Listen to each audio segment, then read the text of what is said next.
6 letters, 1 comma,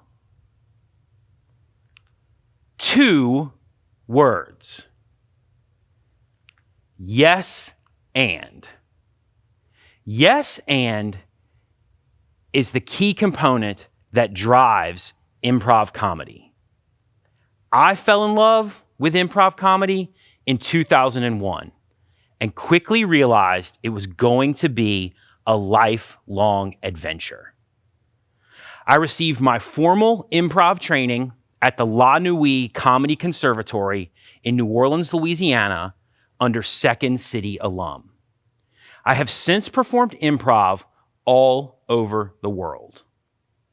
One of the highlights of my improv experience was being hypnotized on stage and performing improv with Colin Mockery of Whose Line Is It Anyway fame at the 2016 Edinburgh Fringe Festival. The fundamental yes and partnership that all improvisers live by give us the tools to adapt to any situation, anywhere. I have found that these tools can also apply to all aspects of life.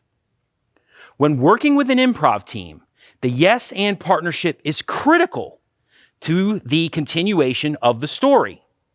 We don't have a script, so whatever anyone does or says, we have to accept in order to keep the story moving forward. We can get ourselves into a heap of trouble if we start telling each other no. Let's all think back to a time when we shared an idea with someone and they told us no. And all the reasons why our idea wasn't going to work. That no ends the conversation, stops the flow of creativity, and could potentially destroy that idea forever. With the concept of yes and, we can build trust, breed empathy, and foster creativity in a way that empowers people and their ideas like never before. This is how yes and works. The concept is simple. When someone presents you with an idea, you accept that idea with your yes, and you build on that idea with your and. For example, Clancy comes to me with an idea. David, we should build a rocket ship in your backyard. I reply, yes, and we can fly it to the moon to get some cheese. Now, I know this may seem like a silly example, and it is, but why can't we build a rocket ship in my backyard and fly it to the moon to get some cheese? Have you guys ever been to the moon? Do you know that it's not made of cheese? You see, we all know a Clancy. Someone that comes at us with some harebrained idea. We tell Clancy no all the time. Maybe Clancy just needs a little bit of encouragement to get to the next great idea. Or maybe Clancy's idea just needs a little tweak. You know, some and. When we respond to Clancy's idea with our yes and, we affirm the idea.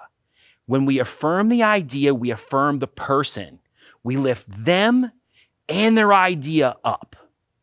We say with 2 simple words that we understand and accept you and your ideas.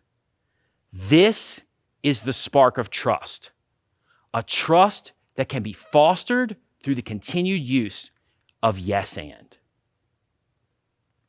Based on this research, 71% of people surveyed feel that interpersonal confidence has worsened in the last 20 years.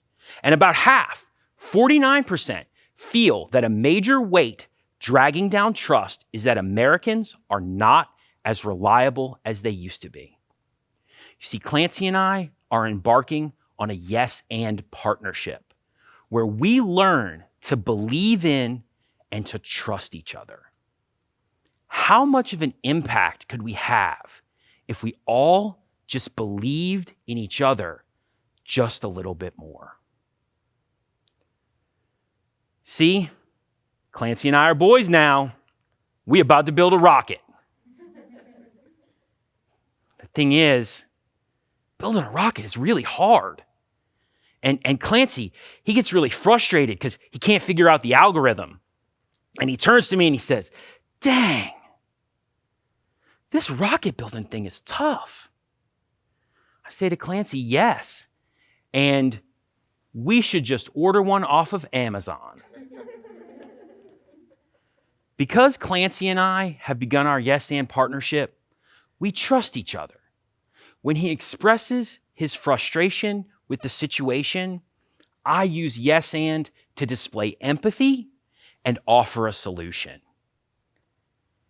Empathy is a powerful tool that we need in today's climate more than ever before. With the concept of yes and, we can help empathy to blossom. Relationships that are built on the foundations of trust and empathy set the course for extreme success. According to research by a major university, empathy is in fact declining and has been since the 90s. However, this is a problem that can be corrected, a rocket ship that can be righted. So, our rocket comes in from Amazon, and it is much smaller than we anticipated. We should have read the description notes a little bit better. Needless to say, Clancy and I are both very disappointed. "Oh, fiddlesticks!" we both exclaim. "How are we going to get to the moon now?" I say to Clancy, "Clancy, based on the 1989 documentary, Honey, I Shrunk the Kids, all we have to do is shrink ourselves down to the scale size of the rocket and propel ourselves to the moon." Clancy replies, "Yes, and when we get there, we can shrink down some moon cheese, fill up our rocket, return to Earth, return everything back to normal size, and we'll have more than enough moon cheese to share." Clancy and I, we are on the same page. We trust each other. We empathize with each other's struggles for moon cheese. And we come up with really creative ways to solve problems. Clancy and I, we are a team. Our Yes and partnership naturally fostered the flow of creative ideas. We work together on a whole new level, son. According to a leading job search site, Monster.com, 2 of the top 7 most sought-after skills in the job market today are creativity and problem solving. Now, I know that Clancy and I's illustration is a bit out there. However, it clearly demonstrates the Yes and partnership and how you can implement it into your life now. Doing so will not only improve your relationships, but also your career. You see, I didn't invent yes and. I did accept it though. That was my yes. This talk, this is my and. My daughter Elise is 6. She helped me make those slides that you guys saw today. By yes-anding her, I think we came up with some pretty fun stuff. My wife Sarah wishes that I would yes-and her more. And after today, I'm not going to have any more excuses. My son Beckett is 2, and because I mentioned my daughter, I'm legally required to mention him as well. Our lives are better because of yes and. Find a yes and partner. Surround yourself with yes and people. Be a yes and person. Be a Clancy. Your yes was participating in a TED event. What is going to be your and?